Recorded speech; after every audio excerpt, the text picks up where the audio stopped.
एटा जिला के थाना जलेसर के गांव में ठाकुर समाज के परिवार को एक दलित समाज की महिला की गवाही को देना भारी पड़ गया। उस पर हुआ जानलेवा हमला, पीड़ित पहुंचा डीआईजी ऑफिस। चमोली का एक प्रतिनिधिमंडल डीआईजी अलीगढ़ से मिला है, मामला क्या है? देखिए, मैं आपको बताना चाहूँगा कि मेरे किसान हैं सिकंदरपुर मड़ी जलेसर एटा। इनके साथ कुछ दबंग व्यक्तियों ने मारपीट कर दी थी, जिसका मुकदमा जलेसर थाने में दर्ज करा दिया गया है, मगर इनको आज तक न्याय नहीं मिला है। हमारे किसान का कहना है पुलिस बिक चुकी है। पुलिस ने दूसरी पार्टी से पैसे लेकर एक मुकदमा इन पर उल्टा और दर्ज कर दिया है।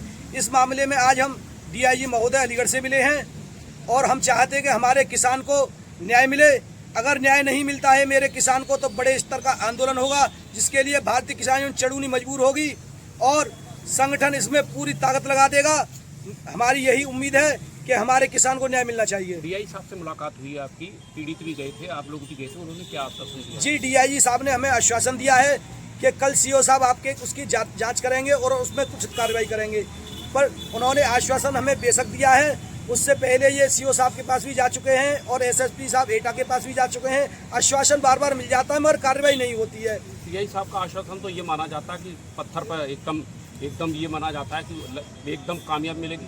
जी हाँ, हमारे ईमानदार डीआईजी साहब हैं और उम्मीद तो हमें यही लग रही है कि देखिए, आज जो इन्होंने हमें दोबारा आश्वासन दिया है और आज हमें जो बताया है कि आपके इसमें जल्दी से जल्दी कार्रवाई होगी। अगर कार्रवाई होती है तो बहुत अच्छी बात है, अगर नहीं होती है तो फिर उसके लिए हम बहुत बड़ा आंदोलन करने के लिए मजबूर होंगे। आप इधर आ जाओ। सर, आप पर जो कातलाना हमला किया है दबंगों ने, वो क्यों किया है? आपके क्या रंजिश है?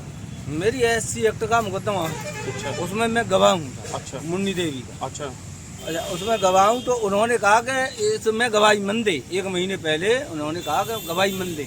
आपसे? अच्छा, मैंने उन्हें मना कर दिया। अच्छा, मैं गवाही दूंगा। अच्छा, इसलिए उन्होंने मेरे पे जानलेवा हमला किया, मेरे पे, मेरे भाई पे। मेरी लड़की है, 2 लड़की है मेरी, एक मेरा लड़का है। मुकदमा लिख दिया आपका? हाँ, लिख दिया साहब। 307 में मुकदमा लिखा नहीं, कोई गिरफ्तारी नहीं हुई। पुलिस क्या कह रही है वहाँ? पुलिस मेरी सुनी नहीं रही है, हमको हड़का दिया थाना जाता कौन सा है? थाना जलेसर, जिला कौन सा है? एटा। अभी आप डीआईजी साहब से मिले थे, डीआईजी साहब ने आपकी? डीआईजी साहब ने कहा है साहब कि कल मैं सीओ साहब को भेज रहा हूँ और आपकी कार्रवाई होगी और आप टेंशन न लें और आप अपने घर जाइए। मैं ज़रूर सीओ साहब से कहूँगा। और कल मेरी लड़की आ रही थी गोबर डाल के और उससे कह रहा था, युद्धवीर नाम का एक लड़का है, वो कह रहा था कि अपने बाप से कह दे फैसला कर ले और नहीं तो समझ ले अभी तो कम पिटी है और पिटेगी। बेटा आपका? गुड़िया। क्या मामला था जो आपके साथ जानलेवा हमला हुआ है? आपके परिजनों के साथ, आपके साथ, आपकी पिताजी के साथ, आपके चाचा के साथ, किसने मारा आपको? सर, गांव के कुछ लोग हैं, उन लोगों ने ही हमें पकड़ के मारा सब लोगों को। क्यों मार रहे हो आपको? सर, पता नहीं, पहले मेरे पापा कुछ केस था उसमें गवाह हैं, पता नहीं इसलिए, पता नहीं किस लिए। हाँ। पुलिस कार्रवाई नहीं कर रही? नहीं सर, कुछ भी नहीं हो रहा। अभी डीआईजी साहब से मिले हैं, आपने मुलाकात की है, आपको देखा है, उन्होंने बातचीत की है, तो उन्होंने क्या आश्वासन दिया? सर, वो ये बोल रहे थे कि कार्रवाई होगी, हम देख रहे हैं, हम कर रहे हैं, अब देखते हैं, हुआ कुछ भी नहीं हो रहा। देखिए, मैं उत्तर प्रदेश के उस शहर में मौजूद हूँ। ये गंगा जमनी तहजीब का शहर है, ताले और तालीम के नाम से शहर जाना जाता है। इस समय मौजूद हूँ मैं डीआईजी कार्यालय पर मौजूद हूँ। यहाँ बड़ी संख्या में भारतीय किसान यूनियन चड़ूनी के कार्यकर्ता मौजूद हैं और यहाँ उनका ये भी कहना है कि हम एक एटा में एक ऐसा प्रकरण है जहाँ पुलिस कोई भी कार्रवाई नहीं कर रही है। उस कार्रवाई को लेकर हमारा एक प्रतिनिधिमंडल अभी डीआईजी महोदय से मिला है और डीआईजी महोदय ने क्या आश्वासन दिया है ये तो वो बताएंगे। आइए उनसे जानना चाहते हैं किस तरीके का मामला है एटा जनपद का और वो इतनी संख्या में, बड़ी संख्या में यहाँ क्यों आए हैं, क्या मामला है, जानना चाहते हैं। मेरे साथ बने हुए, क्या आपका स्वागत है बहुत बहुत ओके भारत में। क्या मामला था कि आप डीआईजी साहब से मिले थे आज? नमस्कार जी, मेरे किसान हैं जिनका नाम है सुभाष, ये आपके सामने हैं और इनके साथ कुछ दबंग व्यक्तियों ने मारपीट कर दी है, क्योंकि ये किसी गरीब व्यक्ति के ऐसी एक मुकदमे में ये गवाह थे। वो आदमी कहता था कि आप गवाही नहीं दोगे, इन्होंने कह दिया मैं तो गवाही दूंगा, पर इस बात के लिए कि वो घात लगाए बैठे थे। उन्होंने धारा हथियारों से इनके साथ, इनके भाई और इनकी बेटियों के साथ मारपीट कर दी है। उसका प्रार्थना पत्र थाने में दे दिया, उसमें FIR दर्ज हो गई, उसमें पुलिस ने कोई कार्रवाई नहीं की है। उसके बाद में सीओ साहब से मिले, उन्होंने भी आश्वासन दे दिया कार्रवाई होगी, पर कोई कार्रवाई नहीं हुई। उसके बाद में कप्तान साहब एटा से मिले, फिर भी कार्रवाई नहीं हुई। फिर आज हम डीआईजी महोदय से मिलने आए हैं। डीआईजी साहब ने हमारी विनम्रतापूर्वक बात सुनी है और हमें आश्वासन दिया है कि आपके मामले में उचित कार्रवाई की जाएगी। इसलिए हम आज यहाँ डीआईजी महोदय के ऑफिस आए हैं। संगम सिंह जी, उत्तर प्रदेश में योगी आदित्यनाथ जी की सरकार है और कह रहे हैं कि गुंडा जेल में होना चाहिए, कोई भी दबंग किसी भी तरीके से किसी को भी परेशान नहीं करेगा। तो सरकार तो काम कर रही है और आप सरकार के बारे में कह रहे हैं कि सरकार के जो नुमाइंदे हैं वो परेशान कर रहे हैं। जी, योगी जी ही काम कर रहे हैं। योगी जी के जो नेता हैं भारतीय जनता पार्टी के, वो तो गुंडे और दबंग प्रकृति के लोग हैं। और वो अब हमारे किसान को धमकाया गया है कि हमने थाने में 5 लाख रुपए दे दिए हैं, हमारा तुम कुछ नहीं कर सकते। और कल हमारे सुभाष जी की बेटी कल गई थी, उसको धमकाने का प्रयास कर रहे हैं कि हमने पैसे दे दिए, हमारा जो कुछ भी किया जाए वो कर लेना, या तो फैसला कर लो नहीं तुम्हें जान से मार देंगे। देखिए, इस समय जो है एटा से चलकर जो सुभाष है, जो किसान यूनियन के नेता भी है, उन पर जो जानलेवा हमला एटा में हुआ है, थाना जलेसर है, पुलिस की कार्यशैली पर उन्होंने सवाल खड़े कर दिए गए हैं और उनका कहना है कि वहां की जो पुलिस है वो निष्क्रियता दिखा रही है। उन्होंने अभी तक एफआईआर दर्ज करने के पास कोई गिरफ्तारी नहीं की गई है। दबंगों के हौसले बुलंद हैं।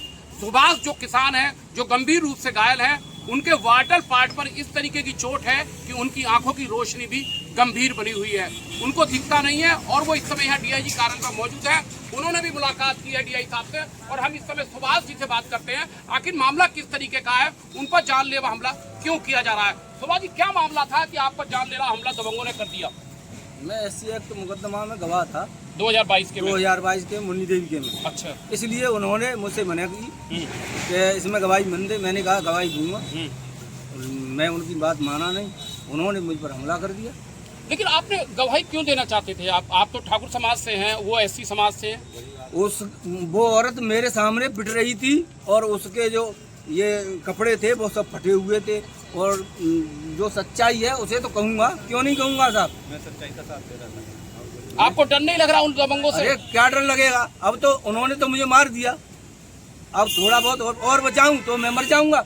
मैं भी अपने बच्चों को फांसी पे लटका लूंगा। पुलिस अगर कुछ करती है तो ठीक है, नहीं मैं फांसी पे लटक के मर जाऊंगा। लिखा गया है, लेकिन पुलिस नहीं कुछ कर रही है। को फांसी पर लटकाऊंगा सभी बच्चों को। डीआई साहब ने मुलाकात हुई है, उन्होंने क्या आश्वासन दिया? डीआई साहब ने कहा है मैं आपकी मदद करूंगा। और सीओ साहब से मैं कह रहा हूँ अभी कि आप जाइए और इनकी इंक्वायरी कीजिए। अब देखो क्या होता है साहब। देखिए, उत्तर प्रदेश से एटा जनपद थाना जलेसर का ऐसा मामला है जहां एक ठाकुर समाज के युवक को SC ST में गवाही देना भारी पड़ गया। बताया जा रहा है कि एक SC मुन्नी देवी ने एक मुकदमा दबंगों के खिलाफ SC ST मारपीट व अन्य धाराओं में 2022 में लिखवाया था, जिसमें ठाकुर समाज के ही सुभाष गवाह है।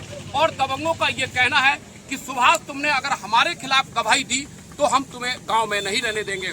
उसका परिणाम ये हुआ कि जो 22 में 2000 केस जो 22 का है उसमें ट्रायल शुरू हो गया है और ट्रायल के दौरान अब सुभाष की गवाही महत्वपूर्ण मानी जा रही है।